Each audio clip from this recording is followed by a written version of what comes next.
Welcome back to Ghost Voice Diaries. Tonight, we dive into a tale that stinks of decay, temptation, and something lurking beneath the surface. This is The Rotten Lure, written by Erin. If you've ever felt something pulling at you from the dark, you're not alone. When the ocean called to my mother, I had just turned 17. A month later, when life became too excruciating for him to go through without her, my estranged father turned to the comforts of booze to soothe his sorrows. I thought our relationship couldn't get worse. He was a fisherman off the coast of a small New England town, the name of which I won't say. Don't want anyone to go seeking trouble where it lies. It was hard to lose Mom for a number of reasons, none of which being that we were particularly close in my teenage years. She'd gone so abruptly, like a deletion from our lives. A supposed death rather than a certain one. The absence stung like a dull needle prick every time my father's drunken glance lingered on me with an intensity that made me uneasy. I looked a good deal like her. Long brown hair that hadn't been cut in years, blue eyes that were muddled with hazel, and, as he called it, a housekeeper's frame.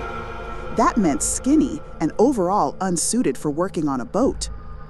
He stopped making outright demeaning comments when she disappeared, instead stumbling around the house in the morning and night, smelling of Irish whiskey and acrid sea salt that had caked to his skin, giving me those piercing glances that singed with bitterness.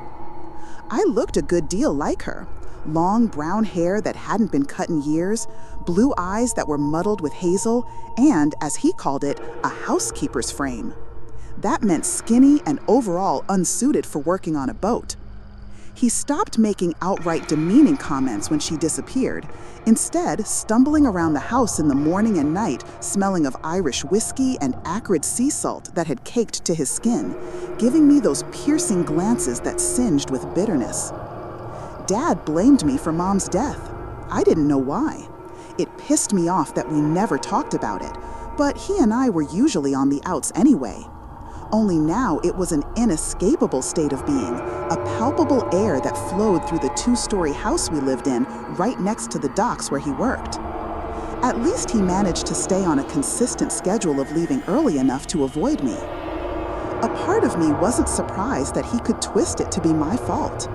Who else was there to blame for her stroll into the ocean in the middle of the night? His certainty of my betrayal was foolish, even for him. And it wasn't like Mom hadn't been saying cryptic shit the past few weeks.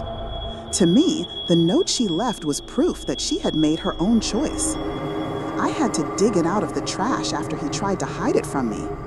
My stomach hardened as I read it, noticing that she had addressed me instead of him.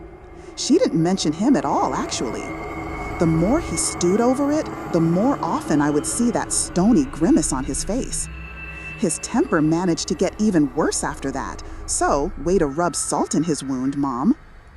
She was one of those people that had an air of poetic melancholy to them. The last few weeks, in hindsight, were some of her most somber. Maybe she was writing the note in all those sessions of seclusion.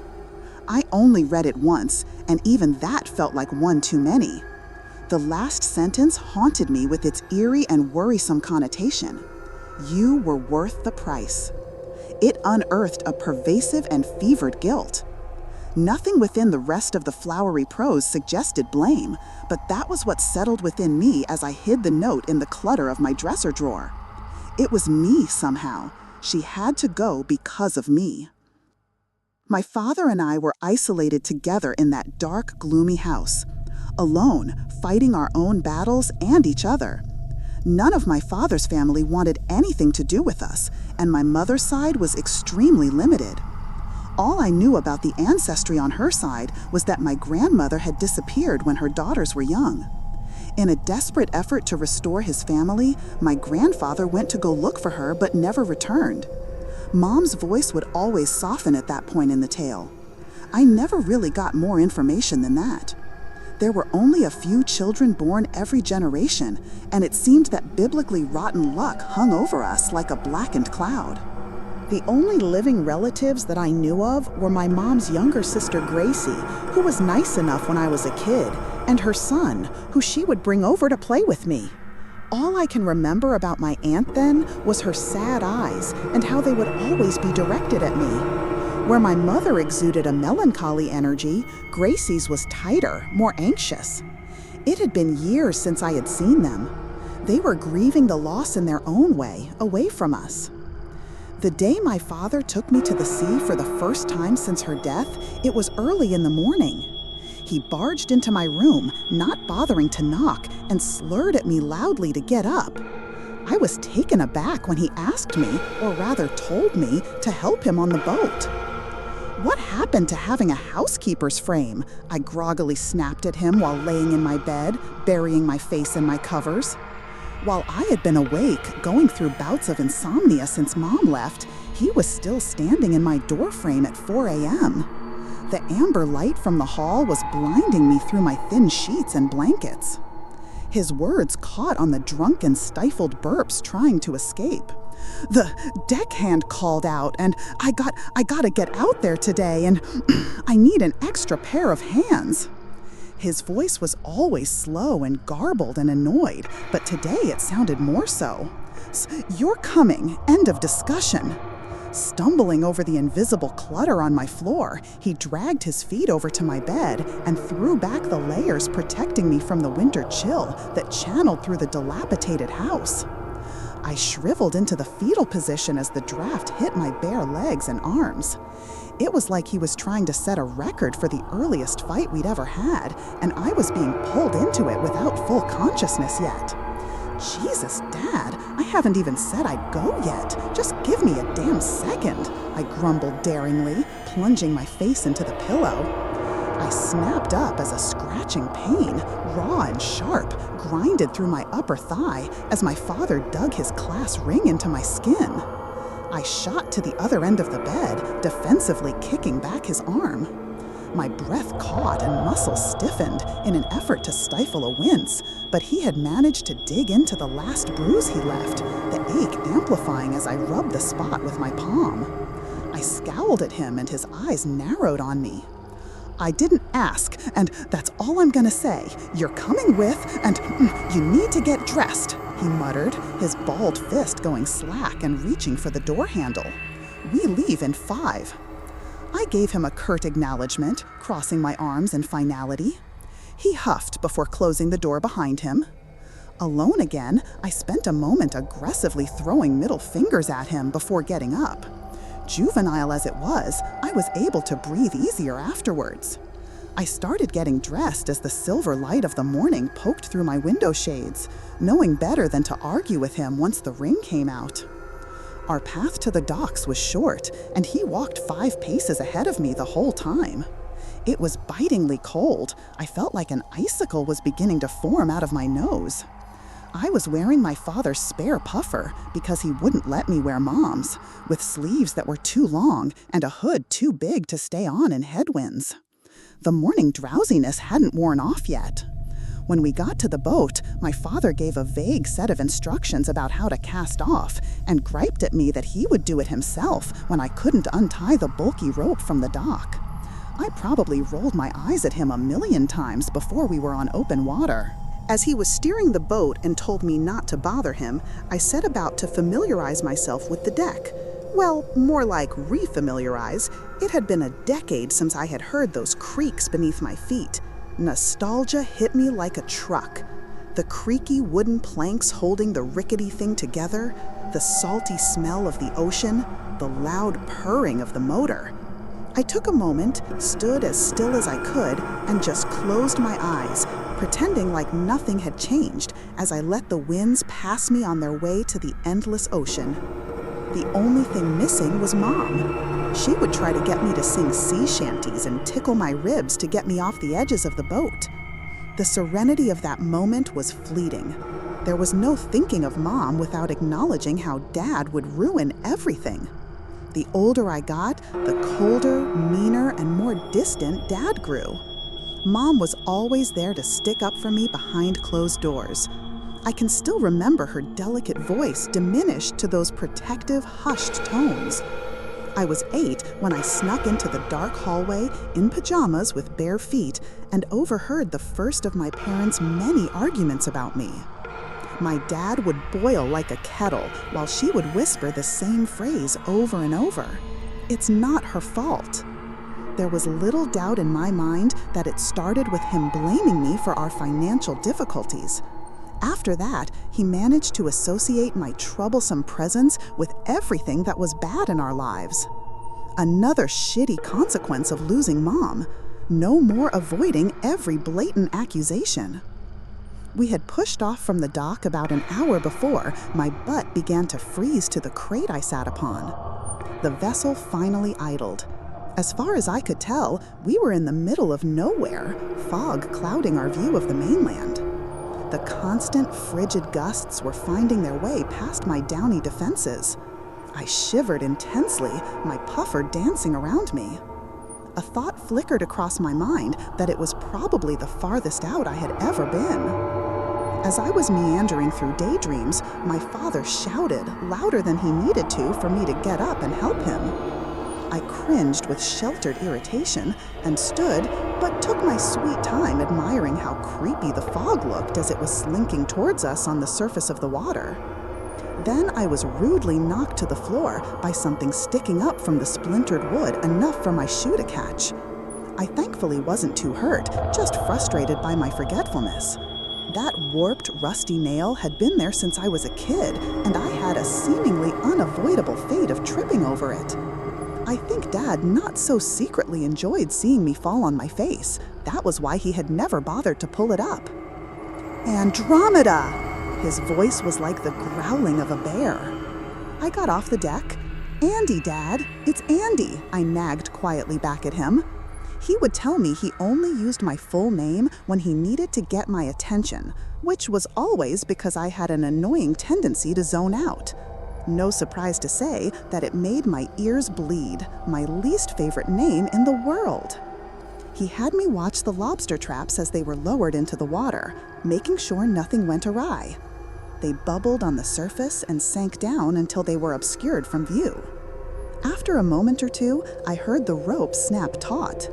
I turned to give Dad a thumbs up, but his back was facing me in a severe hunch.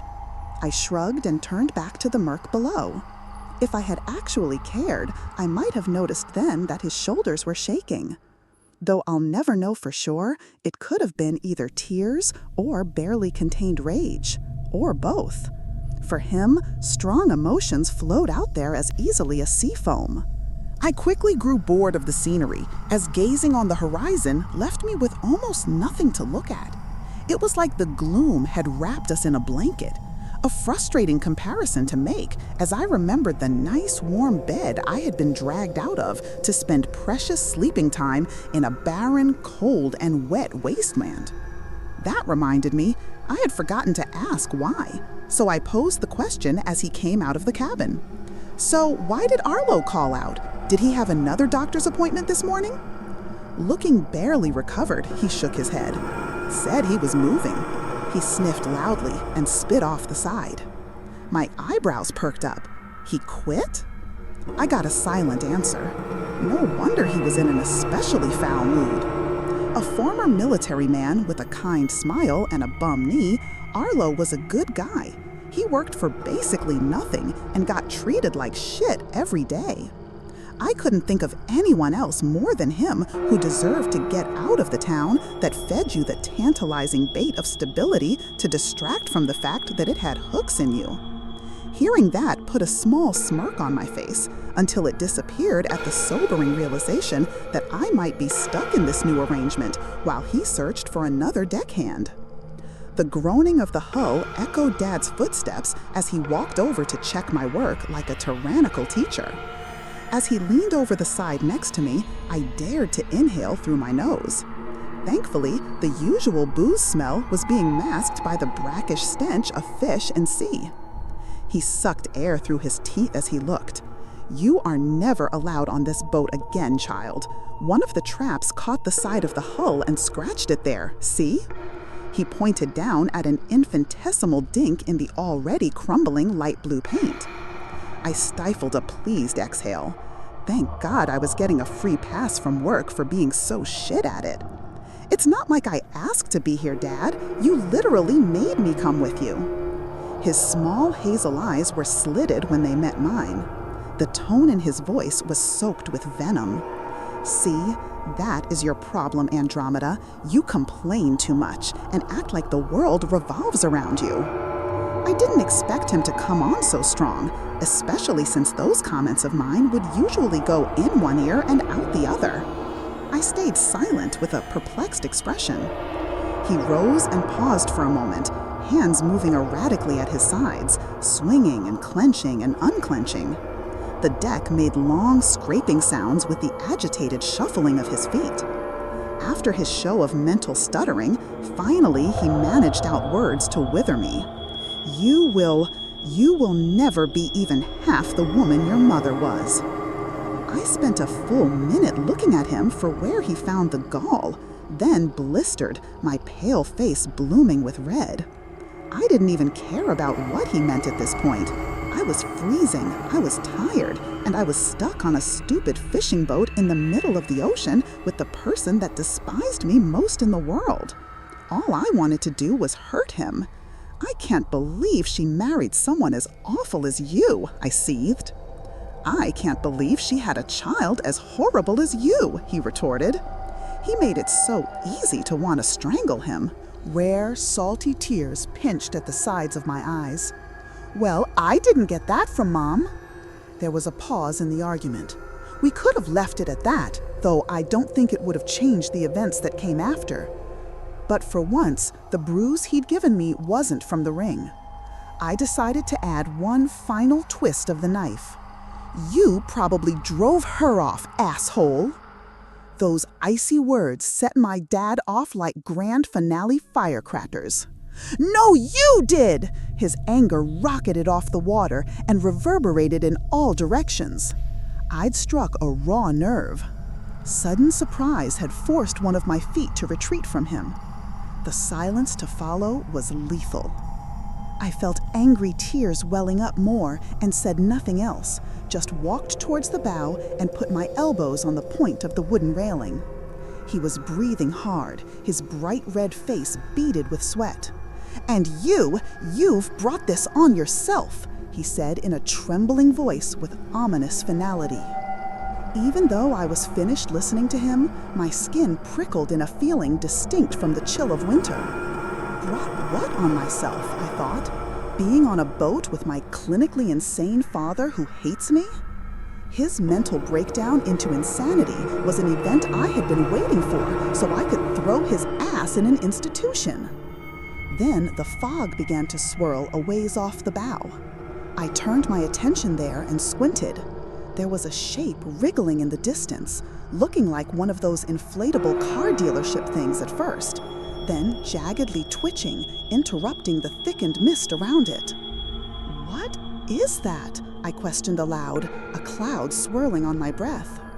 Thinking it was someone on a dinghy signaling for help or something, I half turned back to my dad to make sure he saw it too. I had to do a double take when I saw how pale his face had become. I watched a thick gulp ripple over his Adam's apple as he stared out at it without blinking. An ugly, irksome feeling weighed on me as I watched a harrowing smile slowly carve its way through his prominent age lines. I thought I heard him say that he couldn't believe it before I flinched at the loud and painful clapping of his hands onto my shoulders. An uncomfortable, plucky laugh escaped him. "Don't move," he whispered. "Let it come to us." It was a redundant request. His grip was like iron. My mind swam with confusion and curiosity. Whatever it was past where I could see clearly. As if to emphasize the building terror, a baleful, deep rumbling tore my concentration from the horizon to the apparent underside of the boat. My stomach pitched as the wood beneath my feet began vibrating. I wobbled like I was standing in the middle of a seesaw. My knuckles were white as I gripped the wooden rail and peered over the lip of the boat to see the inky water bubbling like a rolling boil. For a moment, I tried to convince myself that the wind blowing against me was just my sheets tangling around me as I dreamt, that I was stuck in some surreal nightmare, and that there wasn't something moving down there, something big. "Take her! Just take her!" My father's voice in my ear was like the snap of a rubber band to the skin, painful and alarming. I shrieked, jumping out of my skin as hoarse and desperate yelling that I had never heard before erupted from him. I swiveled to see his eyes, wild, wide, and terrified, and watched him plead desperately with the human-like shape barely cloaked in the haze. "She's right here! Take her, please!" The anxious slog of my brain trying to catch up was excruciating. My mind cycled through the simplest concepts at a snail's pace. Take who? And why? What was doing the taking? The gears were turning like they had been covered in sap, painfully bringing me to a realization, improbable yet terrifying, that turned my tongue to sandpaper. "Take her and give Vivian back, please! I know you can understand me!" He released my shoulders to move in front of me, leaning over the bow with outstretched arms ready to embrace the silent soma of mist that had moved closer, his hands opening and closing like a child saying, "Gimme!" I inhaled sharply and noticed that the wind had turned sweet, no longer the pungent smell of the ocean. It smelled like perfume. Lavender and orange peel, an old-fashioned perfume that I hadn't smelled since my mother was alive. It might have been a comfort to me if the fog hadn't begun to take the shape of that familiar long hair and slender frame, a shape that should have been unfamiliar in the land of the living. Paralyzed by shock, I didn't register my father lunging toward me until my arm was firmly in his grip. His hand clamped down onto my arm like a bear trap, and I howled in pain. "Ah! Shit! Let go! Dad, let go of me!" He began pulling me towards it, unable to hear me over his own madness. My feet scrambled uselessly against the brute force. He had squeezed so tight that I couldn't even pull my arm out of the puffer sleeve. Dad wailed again, vocal cords straining. "Take her! Take her!" "Let go!" I was nowhere near strong enough to stop him as he pinned me against the point of the bow with his full weight, my other hand still fruitlessly clawing at his calloused one. I was trying to get control of my breathing, probably babbling at him to stop as I tried freeing myself. As if in a trance, Dad was wearing this dreamy expression on his face, his eyes rising to meet the thing that had now fully approached the boat. My eyes averted, I nearly choked on my breath as I heard a name come out of my father's mouth in greeting. "Vivian." The sea quieted. His hand forgetfully slipped from my arm. I took the opportunity to wriggle away from him in the bow, daring only to face the scene once I was out of reach. No words are truly fit to describe the feeling that overtook me as I saw my father and mother in front of me, one hypnotized and hopeless to recognize the grotesquerie of the other. Where I had expected to see my mother parting the gloom like wiping condensation from a mirror, I was sorely mistaken. I shuddered, taking in her deformed figure, the body too tall, limbs too skinny. It was a glistening skeleton covered in clothing so tattered it might as well have been naked. The bones were brown and black, covered in drooping, decomposing flesh, repulsively intertwined with sea life that had made a home in her. I saw the slow-moving, pale tendrils wrapped around her wrists, ankles, pelvis, and head. I wish I could tear that memory out of my head, banish it forever from the darkness of my closed eyes. The image of thick, scaly, pulsing tentacles wrapped around that skeleton, puppeting her. My dad shouted to the thing that was manipulating its human doll. "Her for Andromeda! I brought you what you want, so give my wife back to me!" There was no response, so he continued as I backed further away with light footsteps. I was so scared I could have swam home on pure adrenaline. "You ruined her life! You ruined my life!" He was panting, openly weeping but thinking nothing of the snot and tears. His expression twisted further with anger. I wonder if he realized the futility of the words as the figure began rising slowly. "The least you could do is take this daughter and give me back my goddamn wife!" I stopped dead as clarity hit me like a bullet straight through my temple. He had probably fired Arlo just to get me out here on this boat with him. I watched my father turn on me, manic eyes and arms wide to catch his sacrificial lamb. I could do nothing, and we both knew it. His footsteps were thumping in my ears, slowing down as his balance was being tested. As if by divine intervention, the movement of the boat began to pick up, the gentle, rhythmic rocking amping up until water crashed over the sides. Foam coated the deck. Some sailors think of the ocean as a force, a living thing. I stared then into the face of God, realizing that the flimsy human invention beneath my feet couldn't possibly conquer the magnitude and ferocity of the sea. The wood creaked in protest. I desperately wished I was deaf to it. We were both thrown off guard as the boat listed. My soul snapped back from its heavenly communion as the bow tipped forward. I was thrown harshly to the deck, and my father grunted with effort as he stumbled but managed to stay standing. The wave below broke, showering the two of us with a freezing deluge and soaking the deck. It seeped through my skin and froze my blood to ice. As I felt the boat rock back, I knew I had an advantage. Where I had 4 limbs to stabilize me, Dad only had 2. His share in our biblical bad luck. Thrown off by the warring waves and the icy water, he staggered around the deck with legs shaking like a newborn foal until his back met the lip of the bow. The name Vivian upon his lips, his gaze filled with horror and betrayal as he tipped over the edge backwards and fell out of view. I heard a muted splash as his body hit the waves. An unearthly moan was dragged from the pit of my stomach. The uproar of the waves immediately calmed.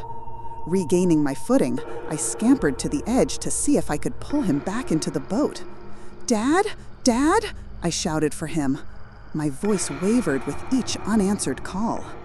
The rumbling and the slapping of the waves on the wooden fishing boat answered in his absence. My eyes searched the dark waves, but it was useless. He had been swallowed by the black of the ocean. The smell had become even stronger with flowery perfume. It was so sickeningly sweet, I clapped my hand over my mouth to stifle a gag. The bubbling from before changed to a rushing. I could feel whatever was moving under the boat now, caressing the hull with its uneven skin. It was like when you're wearing a coat so big that the sensations of touch are muted, but still very much there. My brain felt like it was dripping with slime as that intimate feeling moved through the wood, under my feet and up my legs to my spine. I backed away from the bow, and my eyes met the skeleton, the visitor we had forgotten in the midst of the chaos, its head tilted ever so slightly to the side. "Mom?" The question was ripped from the back of my throat. Maybe some involuntary disbelief that this thing was anything but otherworldly punishment. My body was clammy and hot, even as the wind off of the waves felt like shards of ice tearing at my clothes. She was hovering a foot above the water, bones sliding against each other with disgusting scrapes. The jaw wetly cracked open with the movement of the tentacle. Then it used her voice. Her voice. "Andy, honey," it cooed, the sound not originating from her throat.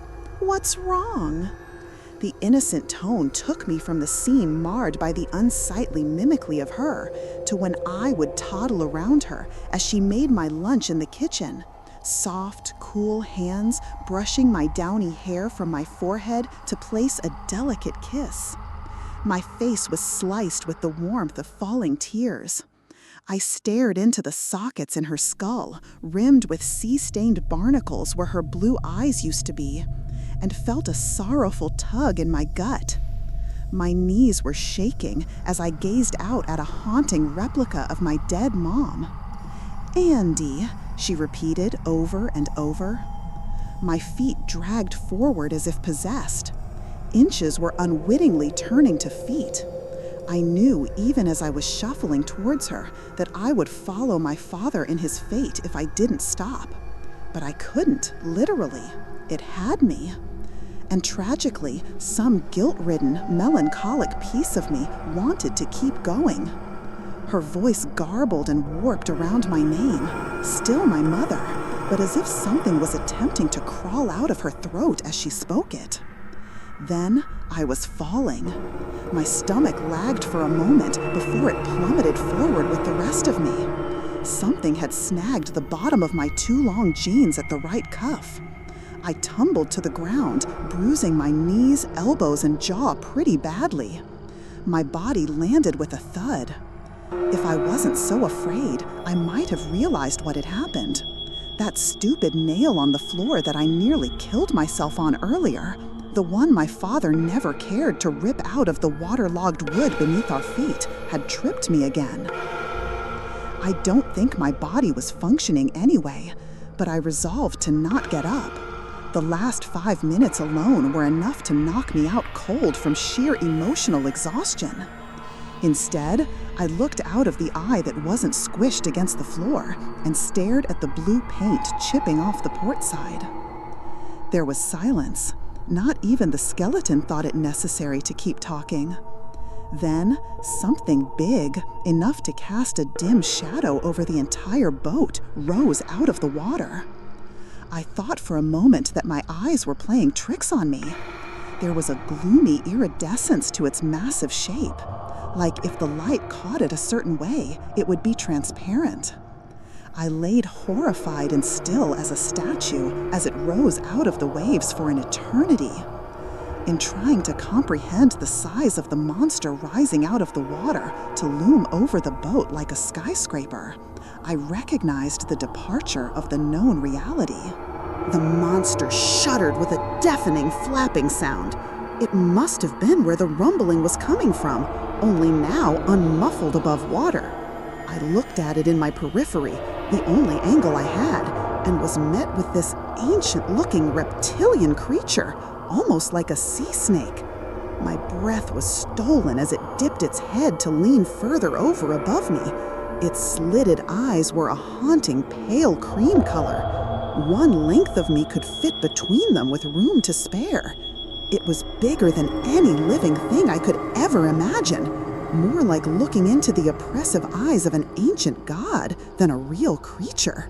And the smell, a miasma of rot and ocean sewage and old blood, filled my nose and made my eyes water. It was directly above me when it started heaving from the pit of whatever digestive system it had. I was in hell. It was a disgusting, reverberating, squelching noise that made me want to follow suit. After what seemed like an eternity of retching, I felt the threatening presence draw nearer until its labored breaths were blowing my hair and clothes flat. It warmed me against the freezing wind with heavy and putrid air from its cavernous mouth that gusted in and out. Just when I thought it couldn't get any more nightmarish, some kind of undigested substance began dotting the deck around my feet. I let out a silent whine as it continued to drip along my body, hot sludge hitting and cascading down my legs and back, fat splotches of something goopy and red. The stench was overbearing. I clamped my mouth shut as a glob landed on my arm. The crimson ooze was rancid, fresh flesh coated in a slimy stomach acid. I vowed in that moment to burn my clothes if I lived through it. I strained to see what it would do next, with tears clouding my vision. Its mouth was agape, its teeth needle-thin, and each one the length of a bus, smeared with black grime. I couldn't tear my eyes away from the black hole of its throat. I waited for the end, the snap of its jaws on my body, that inescapable darkness closing around me. My body tensed in surprise as I heard something metal drop a few inches from my face. My gaze slid towards the small golden object glittering with mucus and putrescence. My father's ring. All I could think about was how he would hate to see it so dirty. I zoned back into its movements right as I was affronted by a massive forked black tongue dropping directly on top of me. I was so shocked that I screamed, finding the strength to curl in on myself, but it was drowned out by the whooshing of the tongue scooping back the air into its mouth. In and out, over and over, just barely grazing the top of my clothes and hair.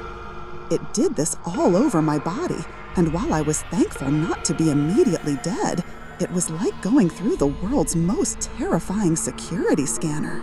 A soul-chilling sound, like a slow, throaty laugh echoing through a cavern, vibrated the air around me. I flinched, awaiting the agonizingly drawn-out end, when I felt the whoosh of the monster's head recoiling. I sat up. Our eyes met as its head disappeared, the waves silently enveloping it. Neither one of us blinked.